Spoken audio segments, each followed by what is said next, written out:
I'm Dalgo, and my piece is called Learning to be Funny. For the past 3 weeks, Dr. Harrison Scott Key tried to teach me how to be funny. He told me things like the magic ingredient for writing humor is wonder, and that you're going to produce preposterous first drafts.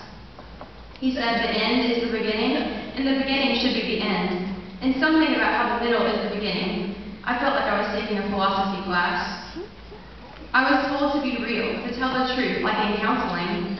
I had to learn how to laugh at people with a disease or without arms. At home, controversial topics like race and gender roles are tiptoed upon. In fact, we really weren't supposed to admit there even were different races or genders. But in Dr. Key's class, there was not tiptoeing.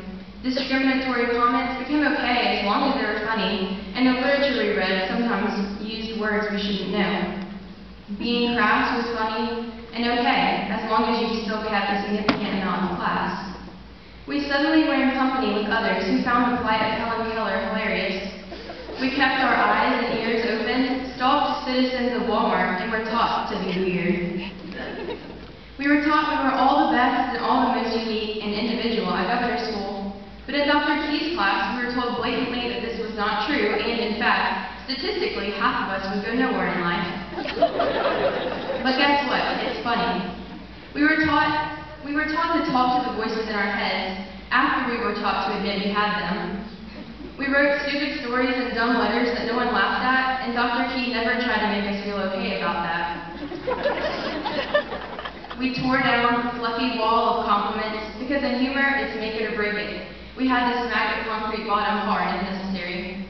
We watched the lawn crew day after day as they zoomed past us in their suspiciously speedy golf carts. We fantasized about what their lives might be like, and ended up diagnosing half of them with depression, and made one of them a CIA agent with a vengeance. We tweeted and competed for the most laughs. We were taught paradoxes like, stories are inevitable, but not predictable. Two synonymous words that are somehow supposed to come together on paper. We were taught to show, not tell, as if writing literary humor could somehow be an interpretive dance. We read Mary and Martin, and as we questioned how to get a man and said, who am I? We tried to write letters as funny as Tina Fey's, but ended up getting teary-eyed and sentimental, and a complete fail in the world of humor.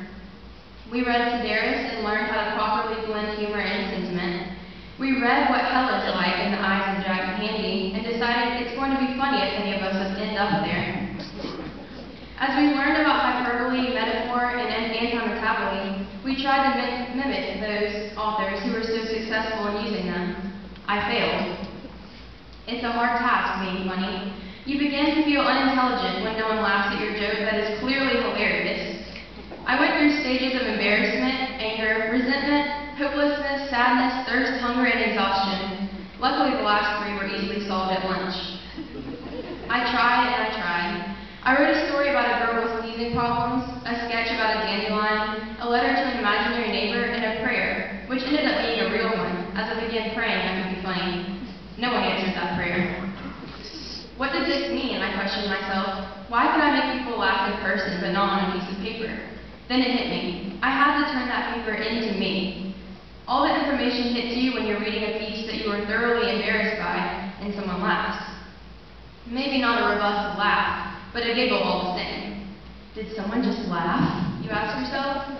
It all happens so fast. You begin to feel warm and proud and tingly inside, and you think to yourself, I am going to go somewhere in life. And you make a mental note to become best friends with the person who found your piece giggle-worthy.